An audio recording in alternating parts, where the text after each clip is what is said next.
Your refrigerator stops working tonight. Not a few hours. A real outage. 3 days. Maybe a week. Everything in there, the meat, the leftovers, the groceries you just bought, gone. What do you do? Most people have no answer. And that's not an accident. Somewhere in the last 100 years, we handed that knowledge over to an appliance and forgot we ever had it. But there are women who never forgot. In the Sahel region of West Africa, where temperatures regularly hit 115 degrees Fahrenheit, the Hausa-Fulani have been preserving meat for 6 to 12 months without a single refrigerator. In southern Africa, the Khoikhoi and San peoples developed a method over 20,000 years ago that kept meat safe for months in desert heat. So effective that South African soldiers had it shipped to them on the front lines of World War I. The refrigerator is 100 years old. These methods are 20,000 years old. One costs you $50 a month to run. The other costs almost nothing. Your grandmother's grandmother knew this. Today, you're going to. Before we get into the methods, there's one thing you need to understand, because once you do, everything that follows makes perfect sense. Meat spoils because of 3 things. Moisture, which gives bacteria the environment they need to multiply. Oxygen, which drives breakdown and creates the conditions bacteria thrive in, and bacteria themselves. Every method you're about to learn attacks 1, 2, or all 3 of those enemies at the same time. That's not a coincidence. That's 20,000 years of figuring out what works and passing down only the things that did. And here's what makes African preservation methods different from every other tradition on Earth. Where they were developed. The Amish built their preservation knowledge in Pennsylvania. Mild summers. Cold winters that do half the preservation work for you naturally. Those are forgiving conditions. The Hausa-Fulani of Northern Nigeria were solving this problem in the Sahel, where the dry season stretches for months and summer temperatures hit 115 degrees Fahrenheit with no cold air coming to help. The Khoikhoi and San peoples of southern Africa were working in arid terrain where one bad day of preservation could mean going hungry on a journey that lasted weeks. A method that works at 115 degrees Fahrenheit works in your kitchen on the hottest day of the year. The conditions these techniques were born in are exactly why they are more tested, more extreme, and more reliable than almost anything the Western preservation tradition ever produced. And the first method goes back further than most civilizations have even existed. 20,000 years ago, in the arid terrain of southern Africa, the Khoikhoi and San peoples were facing a problem every hunter knows. You've killed more than you can eat today. The heat is already working against you. What do you do with the rest? What they developed is still being eaten today. Still being shipped across continents. Still outlasting most things in your refrigerator on shelf life. They called it Biltong. And it starts with a decision most people would never think to make. The direction of the cut. Meat sliced with the grain dries evenly and lasts months. Sliced against the grain, it dries inconsistently and breaks down faster. That single detail, passed from grandmother to daughter across 20,000 years, is the foundation everything else is built on. After cutting, the meat gets washed in apple cider or wine vinegar. Not for flavor. Vinegar is a documented antimicrobial. Its acidity creates an environment where surface bacteria cannot survive the first stage of the process. Then comes the rub, salt and coriander seed, pressed into every surface of the meat. The salt draws moisture out immediately, dropping water content to a level where bacteria cannot multiply. And the coriander does something researchers only confirmed recently. In 2017, scientists at the University of Beira Interior found that coriander oil kills 10 out of 12 bacterial strains at mild concentration. The Khoikhoi and San peoples didn't know the mechanism. They knew the result. And they trusted it for 20,000 years before anyone put it in a journal. The meat then hangs in ventilated shade, not direct sun. Direct sun hardens the exterior too quickly, before the interior is properly dried, leaving pockets where bacteria can still survive. Shade drying with airflow takes 4 to 14 days depending on thickness. The result lasts months at room temperature, years, vacuum sealed. I tried making biltong once, confident. Salt, coriander, hung near an open window. 2 weeks later, the exterior had sealed over, before the inside finished drying. I'd cut against the grain without knowing it mattered. 2 weeks, one mistake, nothing edible. The Khoikhoi and San peoples spent 20,000 years removing every variable like that until the method was exact. That exactness is why it works. This wasn't a food preference. When Voortrekker pioneers crossed the African continent in the 19th century, journeys of hundreds of miles through terrain with no infrastructure and no cold storage, biltong was their primary food supply. When South African soldiers fought in the Boer War and World War I, families had it shipped to them on the front lines. It traveled thousands of miles, in heat, without refrigeration, and arrived edible. Mission-critical survival technology, 20,000 years old. But biltong is built for southern Africa. Arid, low humidity, strong winds doing part of the work naturally. Move 3,000 miles north into the Sahel, where temperatures hit 115 degrees and the conditions are completely different, and the methods get more sophisticated. Because up there, the stakes were even higher. The Sahel sits just below the Sahara. In the dry season, temperatures regularly hit 115 degrees Fahrenheit. No cold season to lean on. No mild air buying extra time. Nothing but heat, distance, and the knowledge passed down from the generation before. This is where the Hausa-Fulani of Northern Nigeria developed Kilishi. The Hausa-Fulani were nomadic cattle herders. Their survival depended on preserving and transporting meat across weeks of migration through extreme heat. The method they built is still produced today in Kano, Nigeria, regarded as the Kilishi capital of West Africa, and spread across the continent through trans-Saharan trade routes. What makes Kilishi different from anything else we've covered is the two-stage process. Stage 1. Beef is sliced into thin, flat sheets and sun-dried for 2 to 6 hours, not fully dried. The target is dropping moisture by roughly half, to 40 or 50%. You're not finishing the preservation in Stage 1. You're preparing the surface for what comes next. Stage 2 is what makes this method extraordinary. The partially dried meat is submerged in a spiced groundnut paste. Groundnut cake, water, garlic, ginger, pepper, onion, cloves, and soaked for 35 minutes.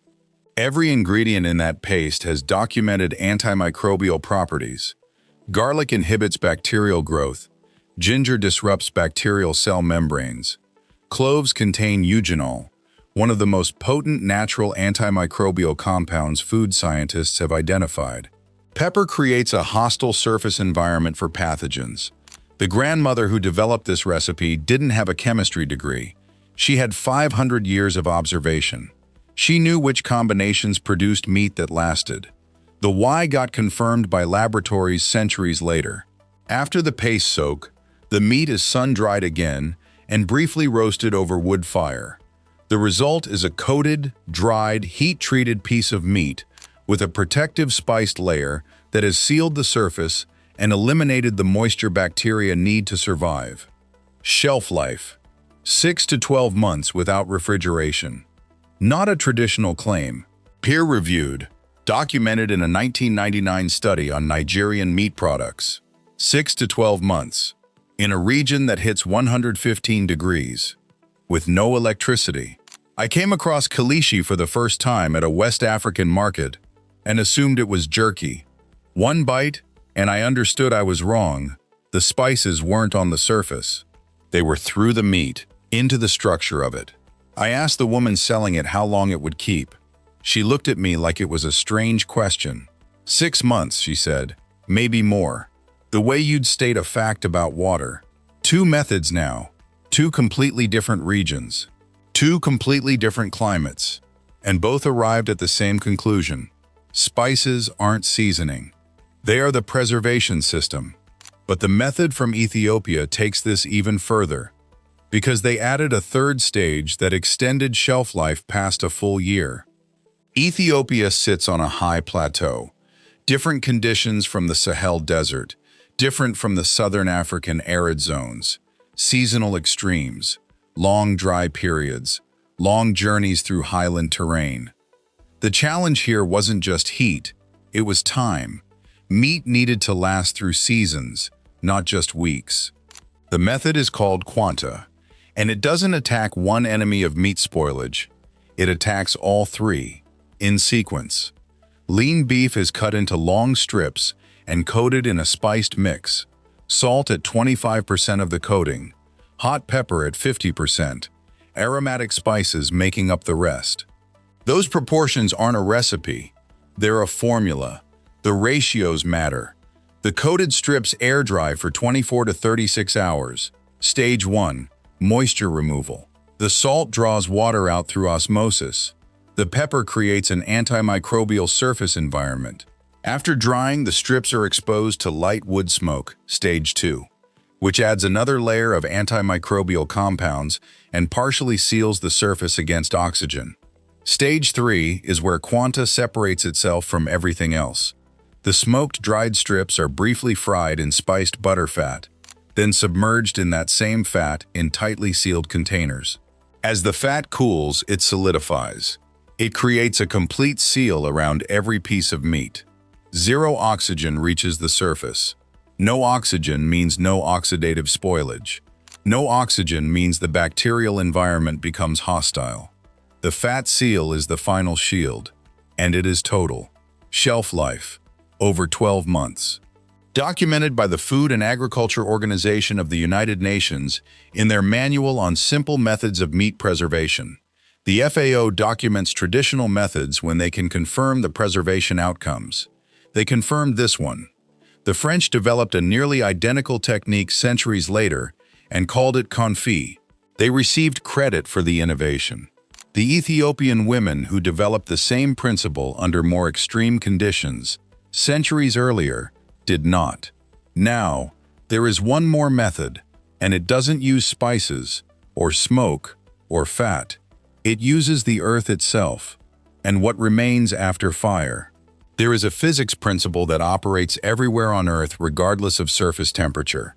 At 6 feet underground, soil temperature stabilizes at the annual average air temperature of that location and stays there, year-round, regardless of what happens on the surface above it. In the Sahel, where surface temperatures hit 115 degrees Fahrenheit, the temperature 6 feet down sits between 75 and 80 degrees. Year-round. No electricity. No input of any kind.